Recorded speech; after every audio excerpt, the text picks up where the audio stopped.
Hey everyone, so if you're gearing up for the Ontario real estate exam, you already know the condo section can be, well, a real minefield. But here's the thing. Today, we're not just going to go over facts. No, we're actually going to decode the exam itself. We're going to take all those common mistakes people make and turn them into your biggest advantage. Sound good? All right, let's jump in. So here's the million-dollar question, right? Why do really smart people who know their stuff, end up failing this thing? Well, it's because the exam isn't just checking what you've memorized. It's testing how you think. See, the questions are packed with these little traps, and if you don't see them coming, well, all the knowledge in the world just isn't going to help you.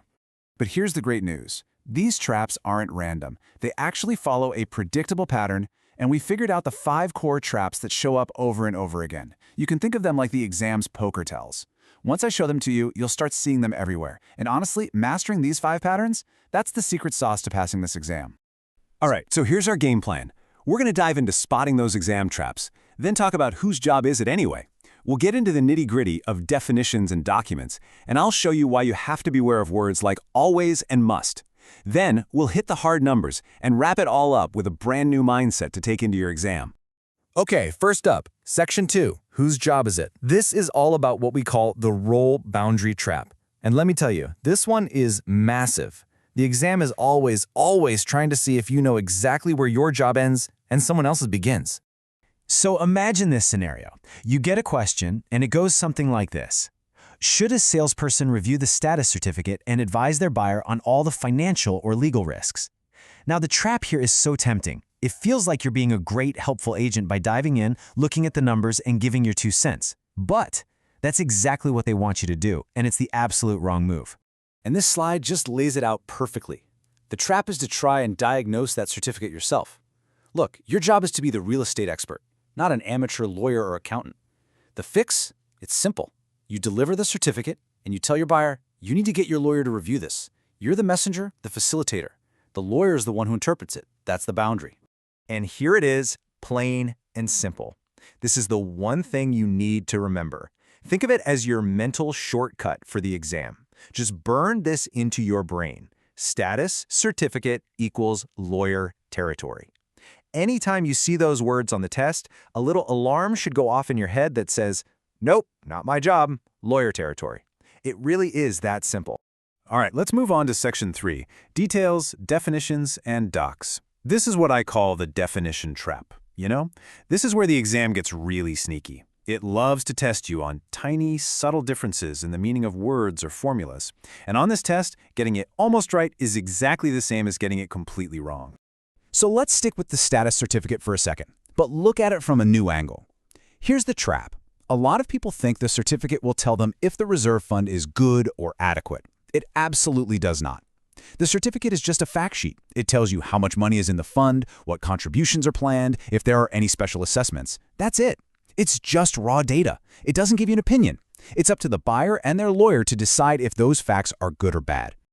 Okay, here's another classic example of the definition trap, but this time it involves a little bit of math. We're talking about the effective gross income multiplier, or EGIM. The trap is so easy to fall into. You see gross income and you just grab the biggest number, the gross scheduled income. But the fix is right there in the name, effective gross income. That word effective is everything. It means you first have to subtract any potential losses from vacancies or tenants not paying rent. So it's a simple 2-step process, and you have to do it in the right order. Step 1, you figure out the effective gross income. That's just your total potential gross income minus an allowance for the vacancy rate. Step 2, once you have that effective number, then and only then do you take the sale price and divide it by your effective gross income. That's how you get the right EGIM. All right, moving on to Section 4. This is about being wary of words like always and must. I call this the absolutes trap. And this one is less about what you know and more about psychology. See, the people who write the exam know that we crave certainty. We want simple black and white rules. So they'll throw in these answers with powerful words like always, never, or must. They sound super official and correct, but they're usually traps because real life has exceptions. And here's a perfect example of that. You'll get a question about a special assessment, and one of the answers will say something like, the owner must pay the full amount as a lump sum. It sounds so final, doesn't it? It feels like one of those hard rules you were supposed to memorize. But that feeling? That's the trap. Because the truth is, it's just not that rigid. There's no law that says it must be a lump sum. In reality, payment plans for special assessments can be set up in all sorts of ways, like paying in installments. So from now on, make this your new habit. Whenever you see one of those absolute words in the exam, your brain should immediately get a little suspicious. Okay, on to section 5, where we're talking about just the hard numbers. We're actually going to tackle 2 traps here that are kind of related. First is the numbers trap, where you have to know a specific dollar amount. And second is the jurisdiction trap, which is all about knowing who's in charge of what. Let's kick things off with a classic numbers trap, Tarion deposit protection. Now, the exam is probably going to show you a few different numbers, and one of them will likely be $40,000, which is a really tempting answer for other reasons. But you have to remember, for new condominiums, the correct amount is $20,000. That's it. This comes up a lot, so just lock that number in your head, $20,000. All right, next up, let's talk about the HST rebate for pre-construction homes. Now, common sense might tell you that the buyer gets a check for the rebate after they close. Sounds logical, right? But the exam isn't testing common sense, it's testing common practice.